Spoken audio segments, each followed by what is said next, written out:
Gold day, everyone. This is Jinfrix. Welcome to another session of the Trading Grimoire, our mentorship program. In this session, we will discuss about the candlesticks.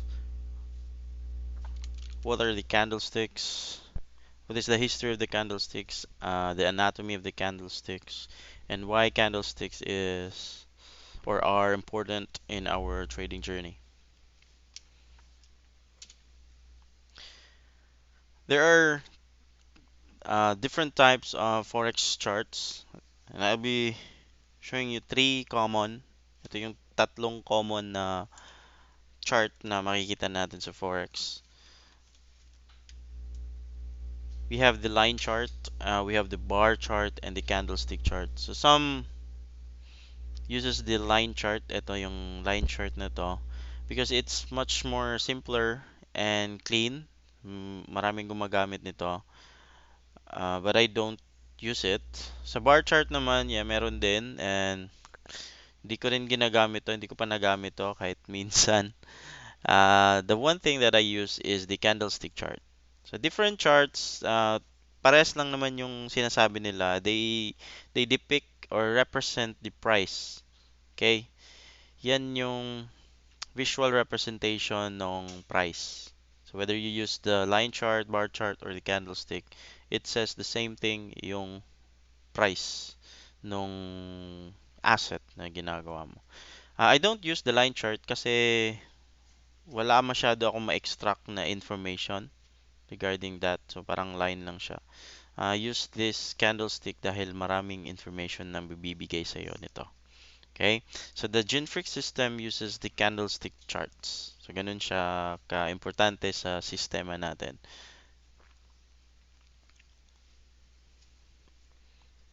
Trade what you see and not what you think. Okay, by using these candlesticks, we let the price make a picture and dun tayo mag-extract ng information. So from that picture in the chart, makikita natin the picture and the structure that it is making will give us an idea kung ano yung dapat natin gawin sa sunod. So, hindi pwedeng, ito yung presyo. Oy, mataas na yung presyo na to. Then, pwede na tayo mag-trade. Hindi gano'n na. So, we trade based on what we see and not what we think might happen. Okay. First, let's discuss ano ba yung candlestick na yan. So, what are candlesticks? Candlesticks are, it represents the open, close, high, and low price of a particular instrument within a specific time period. Ano ang ibig sabihin nun? So, bawat candlestick na ito, ito, it is a representation of price kung ano nangyari, kung saan siya nag-open, saan siya nag-close, saan yung high, and saan yung low price niya. Okay? Ginagawa yan lahat. And then, pag na-print na siya as an image on a specific time period, magiging candlestick na siya. Ano ba yung specific time period? Like, if you choose a time frame na 5 minutes, so bawat candles, yan, yung tatlo na yan, 5 minutes yan. So, every 5 minutes ito, 5, 5, 5. So, ganun lang naman yung ibig sabihin nun. Okay, before we dive into the specifics ng candlestick na mga images, let's go into the history muna. So, tingnan natin kung sino yung pinakaunang gumamit nito and kailan niya ginamit and then sino nagpasikat nitong candlesticks na to. It was first used around 1600 by a rice trader named Homa Monhisa. So ito si Homa Monhisa from Japan. So siya yung unang gumamit ng candlestick during the period between 16th and 17th century. Okay? Kaya yung mga patterns, kung alam niyo yung mga candlestick patterns, don't get me wrong, hindi tayo gumagamit no ano, Don't get the wrong idea pala. Don't get the wrong idea. Hindi tayo gumagamit ng candlestick patterns dito sa system natin. Okay? We just use the candlestick kasi yung candlestick maraming binibigay sa atin. So as we go along the sessions, ng mga iba-iba pang sessions natin, I will explain each formation ng mga candles, anong binibigay nilang psychology sa atin. But here, makita natin dito, yung mga candlestick patterns after military terms daw. Yeah. Kung may nalalaman kayong mga candlestick patterns, we will not be discussing it here sa session na to. And sa mga future session, wala din tayo ma-discuss na mga patterns kasi hindi naman tayo sumusunod doon sa mga patterns na yun. Okay? So, for history purposes, yun. Kaya yung mga naming ng mga chart patterns is based daw or named after military terms. Then, ang nagpasikat nito sa West is si Steve Nison, yung Mr. Candlestick. So, at least alam natin kung sino yung mga nauna na si Homa at saka si Steve Nison. So, meron siyang Japanese na candlestick charting techniques published niya noong 1991. Kaya hanggang ngayon ginagamit. The most popular forex or even the stock market charts, meron silang candlesticks, no? Japanese candlesticks. Now let's go to the anatomy of the candlestick. So ano yung ibig sabihin ng mga candlesticks na to and paano siya nabubuo? Ano yung mga parts niya? So first we have the bullish candlestick. So pag sinabi natin bullish candlestick, price is rising, no? Price is pataas yung presyo. In this session, sa video, ang color ng ating candlestick is for bullish is green and for the bearish is red. Okay, you can color you can use any color, so depende sa preference mo. But here sa gagamitin natin sa mga tutorials, the bullish is green. So here we have a price level. Dito siya nag-open and meron siyang high dito sa taas, meron siyang low dito sa baba. Okay. So you can see here sa ating okay. For a bearish candlestick naman, meron tayong ganito na mga parts. Okay. Yung malaking body na to, malaking body, malaking portion na to from here to here, that would be called as the body of the candle. Ako. Yan yung tinatawag nating body. And then yung mga mapayat na to, nasa baba at sa taas, that is called the wick. Yan yung wick. Okay? So pag prices is rising, bullish candlestick yan. Pag price is falling, that is a bearish candlestick. So ang makikita natin dito is kung a bullish candlestick, ang open niya nasa baba, ito. And then yung close niya is nasa taas. So bullish yon. Magpe-print siya as a bullish candle when the opening price is below the closing price. And then yung mga wicks na yan, yan yung mga extreme na inabot niya, extreme low na inabot niya, and extreme high na inabot niya. Pero hindi siya nag-close doon at bumalik dito. Okay, sa bearish naman, opposite yung nangyari. The opening price is higher than the closing price, and it will print as a bearish candle or red, or depende kung anong kulay na ikukulay mo sa mga bearish candle. Okay? So, ganun lang naman. You have a bullish candlestick and a bearish candlestick. Dalawa lang yon. Okay? It's either bullish or bearish. Next one, candlestick opening and closings are time frame dependent. So, bawat candlestick is time frame dependent. Okay? So, itong makikita natin, sample ito, 1, 2, 3, 4, 5, 6 candles. So, hindi natin alam kung kailan nabuo yan, anong time frame ginamit dyan. But, if we say na 30-minute candle yan, so every candle is 30 minutes. Pag sinabi nating 15-minute candle, so every candle is 15 minutes. Okay? So, time frame dependent yon. So, pag i-switch mo siya to 5 minutes, iba na naman yung formation ng candles. I will show you later dito. So the candlestick's story depends on the time frame. So dahil time frame dependent siya, kung iba-iba yung time frame mo, babaguhin mo yung time frame mo, the candlestick formation is different.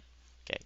Here, I will show you the 30-minute time frame. Ito siya, 'di ba? So sa 30-minute time frame 'yon, isa lang makikita mo. When we go down to 15-minute time frame, ganito itsura ng mga candles. So it tells a different story. Then sa 5-minute candle, it will tell you a more different story. Kasi anim na yung candles na mabubuo doon. Okay? So sa 30-minute candle, o sa isa, sa 15-minute, dalawa yon. O ganito yung equivalent niya pag sa 30 mo siya titingnan. Pag nag-go down pa sa 5-minute candle, anim na candles, ang ibig sabihin nun is ganitong 30 minutes pa rin. Or kung sa 15 mo, ganun pa rin. Okay? So yung tatlong candles na to, yan, is equivalent to this candle.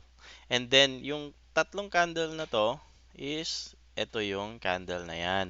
Okay? So yung anim na candle na yan, or yung lima pala, sorry. Yung lima, 1, 2, 3, 4, anim pala kasi 5 minutes pa to. 1, 2, 3, 4, 5, 6. Yung anim na candle na yan is 30-minute candle yon. And yung dalawang 15 na to is eto yung candle na yan. Alright? So I hope it makes sense. So kung titingnan natin siya, sample. Dito nag-open yung prices, 'di ba? Ito yung yan yung opening ng price. So that is the open. So nag-close siya dito. But sa 15 hindi nag-close yan because hindi pa tapos yung 15 minutes, 'di ba? 5 minutes pa lang natatapos. And then nag-low siya dito. So we can see meron siyang wick diyan. Okay? That's the lowest na wick niya.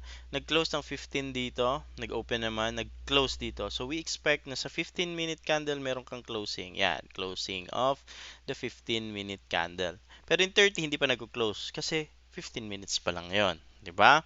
So here sa 15-minute candle may closing ka dito. And you can see here meron din closing dyan. And then the 30-minute closed there. Okay? So magkaka-level yung mga opening and closing. But the story is different. 'Di ba? The story is different. Makikita natin na yung sa 30 minute, kung 30 minutes din to, kung may mga kasunod pa tong candles, iba yung ah iba yung sentiment mo pag 30 minute ang tinitingnan mo, ibang sentiment mo pag 15, iba ang sentiment mo pag 5 minute time frame. Okay? The rule here in the Ginfrix system is that we use time frames higher than the 30 minute. Okay? So 30 minutes pataas. Okay? Lower than the 30 minute time frame, ang ibibigay niyang information sa iyo is it's much like it's noise, okay? So hindi siya reliable like nagbo-bullish na siya on the 5-minute time frame. Nagbo-bullish na yung trend. But when you look at the higher time frame, hindi pa naman siya bullish since hindi pa niya nababasag yung mga higher time frames na support and resistances. Okay? So below 30 minutes na time frame, para sa Genfrix, it is noise. Okay? Puro lang noise yung below 30 minutes. So above the 30 minutes, pwede kayong tumingin dito sa time frame na yan. Okay? I recommend na gumamit kayo or mag-practice kayo sa 30-minute time frame and above. Okay? Don't look below the 30-minute time frame kasi maguguluhan ka lang. No? Sabihin mo dito, uy, bullish na to, nag-ano na siya, nag-SGC pattern on the 5-minute time frame, but that is not a reliable time frame to use. Okay? So pinapakita ko lang dito sa session na to na you can break the candles down, okay? Up to the last or sa 1 minute na time frame.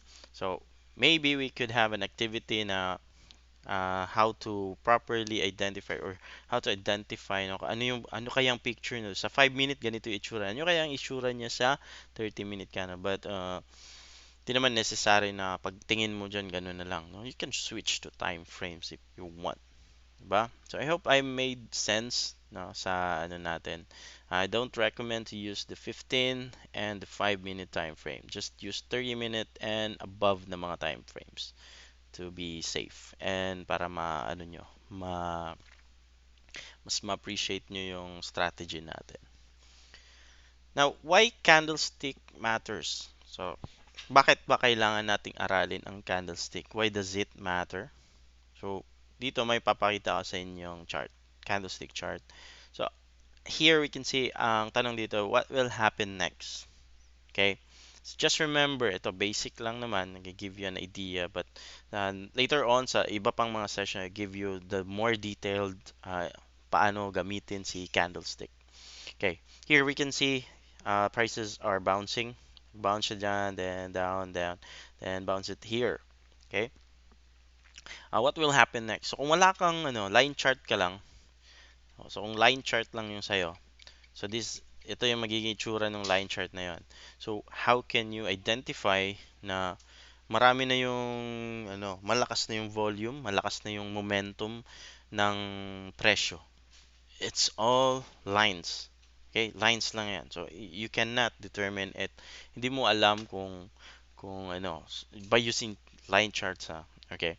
So I'm not saying na hindi effective yun, but all I can say is hindi ko siya kayang i-extract. No? So by using the candlestick, kaya mo siya i-extract like, oh, here we have a small body. Oh, then it's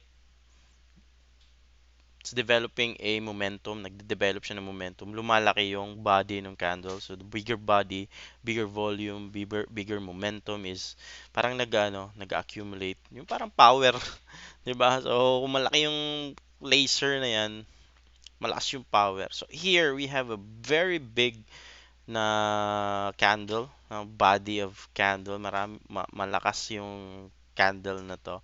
So all I can say here is I think this will turn to bullish. Okay, so tingnan natin siya.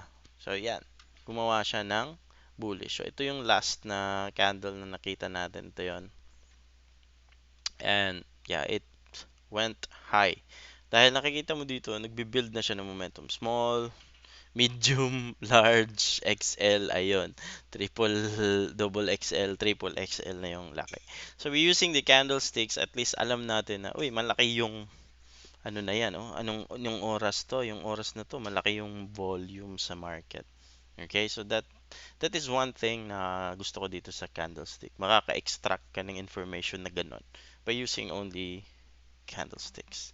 I hope it made sense naman sa inyo. If you find it okay, that is one of the benefits of using the candlesticks.